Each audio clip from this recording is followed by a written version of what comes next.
مسئلہ کشمیر پچھلے 70 سالوں سے حل کیوں نہیں ہوا؟ کوتاہی کہاں پر ہوئی ہے؟ کشمیر کمیٹی ذمہ دار ہے، پاکستان ذمہ دار ہے، یا ہندو ذمہ دار ہیں؟ پھر ہم دیکھ رہے ہیں کہ جماعت اسلامی جو کشمیر سے تعلق رکھتی ہے، مقبوضہ کشمیر کے اندر ان کے خلاف کریک ڈاؤن کیا جا رہا ہے۔ تو آپ کی جماعت اسلامی اس حوالے سے کیا کام کر رہی ہے؟ بسم اللہ الرحمن الرحیم۔ میری جماعت اسلامی بالکل فعال ہے، بیدار ہے، اور میری جماعت اسلامی اس وقت بھی، آج بھی آپ سوال کر رہے ہیں تو میں جنگ بندی لائن سے واپس آ رہا ہوں۔ آج سارا دن ہم نے جنگ بندی لائن پہ گزارا، LOC پہ گزارا، وہاں کے متاثرین سے ملے، وہاں کے مہاجرین سے ملے، وہاں کے متاثرین سے ملے، اور بنیادی بات یہ ہے کہ مسئلہ اس لیے حل نہیں ہو رہا ہے کہ پاکستان اور انڈیا کے درمیان جو بنیادی تنازع ہے وہ ہے بھی کشمیر کا، اس کے علاوہ کوئی مسئلہ نہیں ہے۔ اور افسوس یہ ہے کہ ایک نہیں 23 قرارداد اقوام متحدہ نے پاس کیے ہیں، لیکن اس پر اقوام متحدہ نے اسی طرح عمل نہیں کروایا جس طرح کارروائی اقوام متحدہ نے مشرق تیمور کے حوالے سے کی، یا سوڈان میں جنوبی سوڈان کے حوالے سے کی، یا مشرقی پاکستان جب بنگلہ دیش بن رہا تھا تو اس کے حوالے سے کی۔ اس کا مطلب یہ ہے کہ UNO کا جو نظام ہے وہ مسلمانوں کے لیے کچھ ہے اور دوسرے لوگوں کے لیے کچھ ہے۔ پاکستان کی جو حکومتیں ہیں انہوں نے بھی سنجیدگی سے اس مسئلے کو نہیں لیا ہے، ترجیح اول میں شامل نہیں کیا ہے، اور غیر سنجیدگی کا آپ اس سے اندازہ کریں کہ اس نئی حکومت کی بھی 6 مہینے گزر گئے، لیکن 4 دن پہلے تک کوئی کشمیر کمیٹی نہیں تھی، نہ ان کا کوئی سربراہ مقرر ہوا تھا۔ باقی 36 کمیٹیوں کے سربراہان بن گئے تھے۔ اگر کوئی کمیٹی سربراہ سے کے بغیر تھا تو وہ کشمیر کمیٹی تھی، اس لیے کہ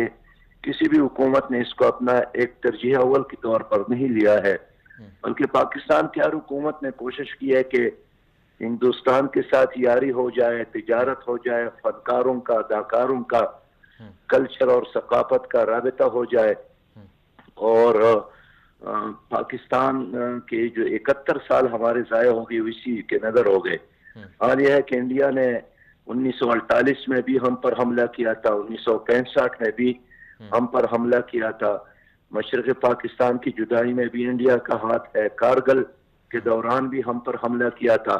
تو ایک دن کے لیے بھی انڈیا نے پاکستان کو معاف نہیں کیا ہے، نہ ہمارے نظریاتی وجود نہ جغرافیائی وجود کو تسلیم کیا ہے، لیکن ہمارے حکمران ہمیشہ ہماری قوم کو یہی سمجھاتے رہے کہ ہم ایک چھوٹا ملک ہے، وہ بہت بڑی حکومت ہے، بڑی ریاست ہے، لیکن اب ایک بار پھر پلوامہ کے واقعے کے بعد انڈیا نے ہم پر حملہ کیا ہے، اور انڈیا نے پاکستان کو کمزور کرنے کی کوشش کی ہے، ایک معاشی لحاظ سے بھی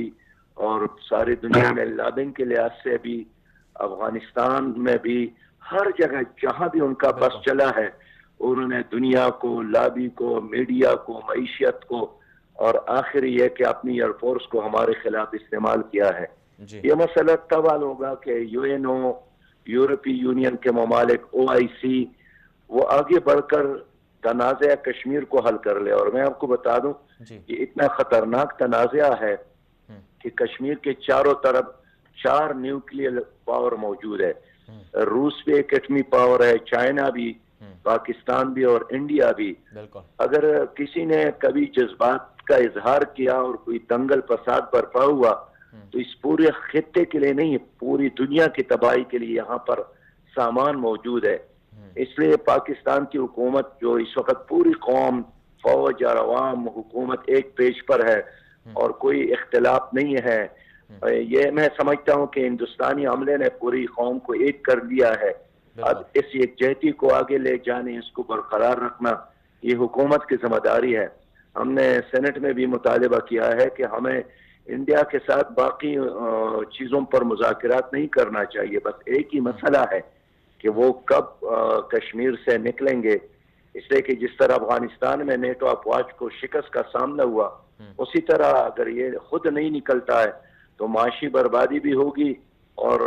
ان کا حشر بھی روس اور امریکہ کی طرح ہوگا جس طرح افغانستان میں ان دونوں بڑی سر سپر طاقت کو ناکامی کا سامنا ہے۔ آپ نے بالکل درست نشاندہی کی کہ اقوام متحدہ کی قراردادوں کی روشنی میں مسئلہ کشمیر حل ہونا چاہیے، لیکن سر ہم یہ پچھلے 70 سالوں سے یہی باتیں سنتے آ رہے ہیں، عملاً تو ہندوستان مان نہیں رہا، تو اس میں پاکستان کی کمزوری ہے یا پھر پاکستان کو عملاً کشمیر میں داخل ہو جانا چاہیے؟ اصل میں پاکستان اس وقت بھی یہی چاہتا ہے کہ بس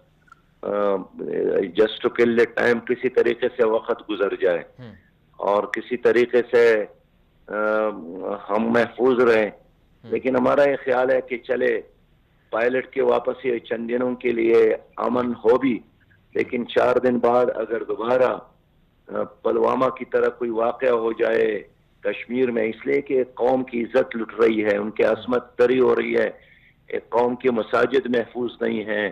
ان کا دین محفوظ نہیں ہے، ماؤں بہنوں اور بیٹیوں کی دوپٹے محفوظ نہیں ہیں، اسکول کے بچوں کو بھی پیلٹ گنز کے ذریعے اندھا کیا گیا، اور پی ایچ ڈی ڈاکٹر منان جیسا آدمی جو پوری دنیا میں ایک بہت بڑی شخصیت تھی، اس طرح پروفیسر ڈاکٹر سبزار احمد صوفی جیسا آدمی،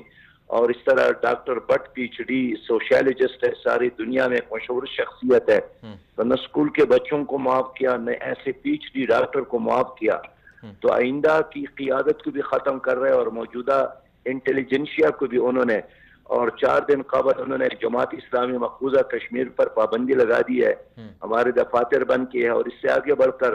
ان تمام تعلیمی اداروں کو بھی بند کیا ہے جس میں لاکھوں کشمیری بچوں کو جماعت اسلامی ایجوکیٹ کر رہی ہے۔ ہندوستان کا منطق یہی ہے کہ انہی تعلیمی اداروں میں مجاہد اور انہی تعلیمی اداروں میں آزادی پسند نوجوان تیار ہوتے ہیں، برہان وانی ہو یا یہ دوسرے نوجوان ہو، انہی اداروں سے پلے اور بڑے ہیں، اس لیے انہوں نے آج جماعت اسلامی پر بھی پابندی لگا دی۔ آج آزاد کشمیر کی اسمبلی نے مقبوضہ کشمیر کے جماعت اسلامی کے حق میں قرارداد پاس کیا ہے، لیکن آپ دیکھ رہے ہیں کہ ہمارے وزارت خارجہ خوف کی وجہ سے ایک لفظ اب تک نہیں بولے ہیں۔